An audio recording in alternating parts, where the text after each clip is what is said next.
Hey, ¿qué es lo que, capitanes navideños? Nuevamente por acá trayéndoles nuevo contenido, nuevo video, claro que sí. Y como vieron en el título, hoy vamos a hablar nada más y nada menos que de una historia suculenta y tremenda. La historia de Sergio Mitre. Así que sin más, vamos al mambo. Antes de comenzar, como siempre, pedirle que se suscriba, que like, que comente, que comparte este contenido con toda su familia, amigos, cercanos, el que tenga cerca nada más, para que cada vez sean muchas más personas las que lleguen a esta hermosa comunidad. Ahora sí, vamos a la historia tremenda que les tengo preparada el día de hoy. Sergio Mitre nació en Estados Unidos y es de ascendencia mexicana. Jugó por 8 temporadas en las Grandes Ligas. Sin embargo, el lanzador pasó del cielo al infierno en minutos de lanzar en el béisbol más codiciado del mundo a ser sentenciado a 50 años de cárcel por el delito de feminilla, usted sabe, en perjuicio de una bebé. Pero ¿cómo escalamos de un lugar a otro tan desenfrenadamente? No se preocupe, que es sentadito que yo se lo voy a comentar. Claro que sí. Mitre fue seleccionado por los Cachorros de Chicago en la séptima ronda del draft de 2001 de las Grandes Ligas de Béisbol Profesional, procedente del San Diego City College. Fue el segundo jugador del draft del 2001 en llegar a las mayores con los Cachorros, siendo el primero Mark Prior. Debutó en las Grandes Ligas con los Cachorros en el año 2003 y participó en 3 partidos en ese mismo año, 2 como titular, teniendo un récord de 0 victorias, 1 derrota y una efectividad de 8.31. La carrera de Mitre se compartió entre varios equipos en la Gran Carpa, entre ellos los Cachorros de Chicago desde el año 2003 al año 2005, los Marlins desde el año 2006 al 2007, y el mejor contrato y quizás el mejor momento del lanzador en el año 2009-2010 con los Yankees de Nueva York. También participó con los Cerveceros de Milwaukee en el 2011 y una segunda vuelta con el equipo del Bronx ese mismo año. En 134 partidos en la Gran Carpa, Mitre dejó balance de 13 victorias, 30 derrotas, efectividad de 5.21 y 265 ponches en 454.2 innings. Hasta aquí podemos decir que bueno, es un pelotero más de la misma estirpe, digamos, no ha sido un pelotero súper dominante, que muchos lo recordemos, pero en su carrera acumuló ganancias de $5.215.000. Su mejor contrato lo consiguió con los Yankees de Nueva York en el 2010, cuando lo firmaron como agente libre por $900.000 grandes. Tras su carrera en la MLB, Mitre jugó al béisbol en Japón mientras seguía rehabilitando su hombro. No pudo reaparecer y se retiró como jugador en activo. Con el tiempo, regresó a California.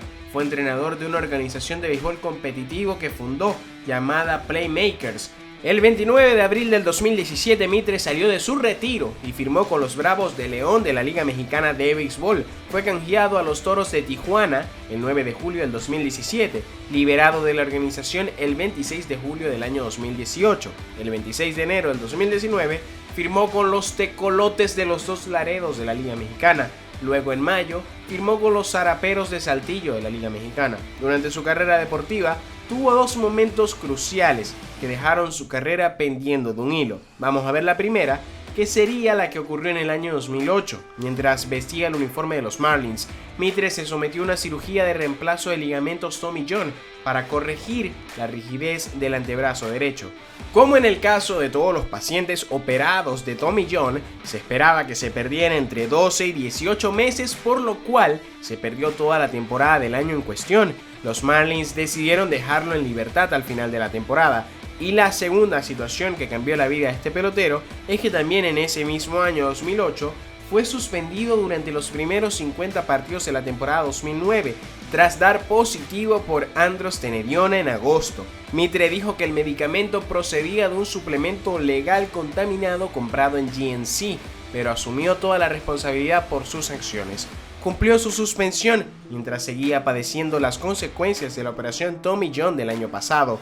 Pero esteroides y falta de continuidad no son situaciones que pongan a Mitre en el ojo del huracán público como lo tuvo durante los últimos años. Nada hacía presagiar que el lanzador se convertiría en lo que fue. Todo empieza a complicarse en el año 2019, específicamente en el mes de septiembre, mientras jugaba para los Zaraperos de Saltillo de la Liga Mexicana. Fue arrestado bajo sospecha de agredir a una mujer, después de que los empleados de un Quality Inn en Saltillo alertaron a las autoridades de que estaban sucediendo hechos violentos entre una pareja. Tras su arresto, el propietario de los Zaraperos denunció las acciones de Mitre y más tarde fue suspendido indefinidamente por el equipo.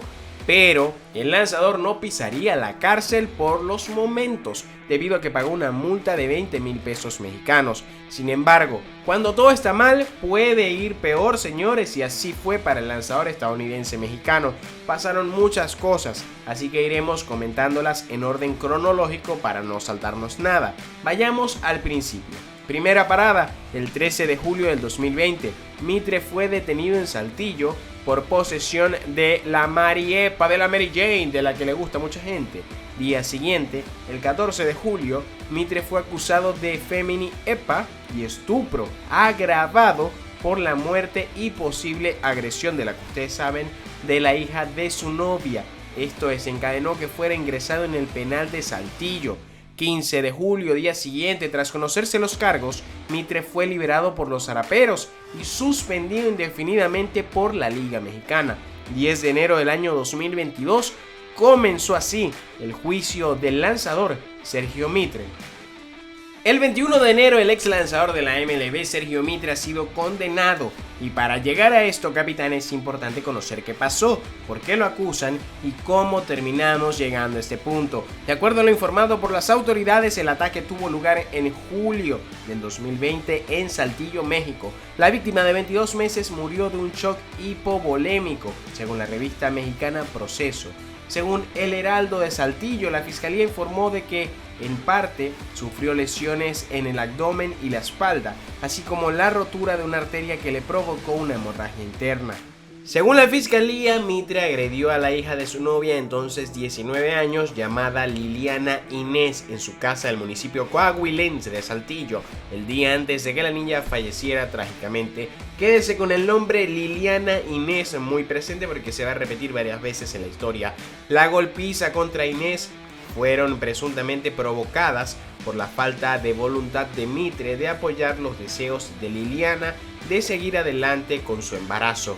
Liliana Inés declaró al tribunal durante el juicio que el exjugador de las Grandes Ligas quiso obligarla a interrumpir su embarazo cuando la gestación se encontraba en el 4º mes. Se desconoce si llevó a término el embarazo. Según la acusación, Mitre golpeó a la indefensa Inés en la parte baja de la espalda el 11 de julio, tras una acalorada discusión entre él y la madre de la niña. Liliana Inés llevó rápidamente a Inés al Hospital Infantil de Saltillo después de que la niña empezara a vomitar y también a desmayarse, pero los médicos la declararon muerta varias horas después de su ingreso.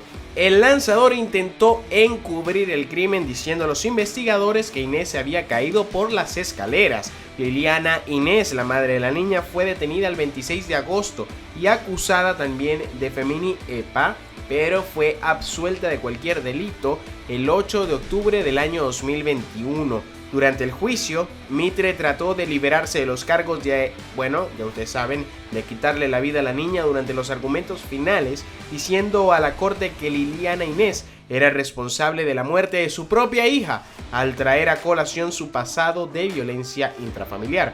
Tuve la confianza de abrir mi puerta para protegerla de la violencia que ya estaba sufriendo, dijo Mitre. Estoy decepcionado porque a lo largo de esta semana no se me ha demostrado que yo haya golpeado a la niña. Y por otro lado, no tuvieron en cuenta que la niña tenía marcado el puño de Liliana y es a mí a quien están juzgando.